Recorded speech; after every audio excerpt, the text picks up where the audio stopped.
একটি মজার গল্প বলি, শোনেন। শুনলে হাসতে হাসতে শেষ হয়ে যাবেন আজকে। 100% সবাই কিন্তু হাসবেন। গল্পটা হলো, আমার এক চাচাতো ভাইয়ের আমি বেড়াইতে গেছি এক আত্মীয় বাড়ি। ওখানে আছে একটা নদী।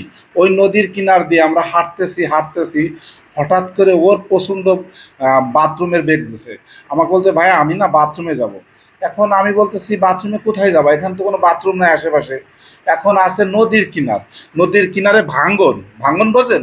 নদীর কিনারে একটা ভাঙ্গন আছে, ওই ভাঙ্গনের নিচে যে বাইরে তুই। এখন ও ওই ভাঙ্গনের ওইখানে যে বসছে পায়খানা করতে, কিন্তু অনেক সময় হয়ে যাবে ও আসে না। হ্যাঁ, ওর বাথরুম হচ্ছে না কষা। এর মধ্যে আর একটা লোক এসে ওই রাস্তা দিয়ে হাঁটতেছিল, ওরও প্রচণ্ড বেগ। ও করলো কি, ওইখানে আইসে বইসেই ওর গা ভরে পায়খানা করে দিছে।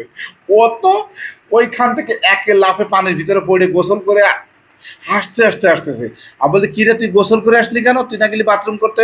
কছে, ভাই আমি 1 ঘন্টা ধরে বাথরুমে বসে ওই জায়গায় বসে আছি ভাঙ্গনের নিচেই, ওইখানে বসে আছি, আমার পায়খানা হয় না। একটা লোক আমার উপরে বসে আমার গার পরে পায়খানা করে দিছে।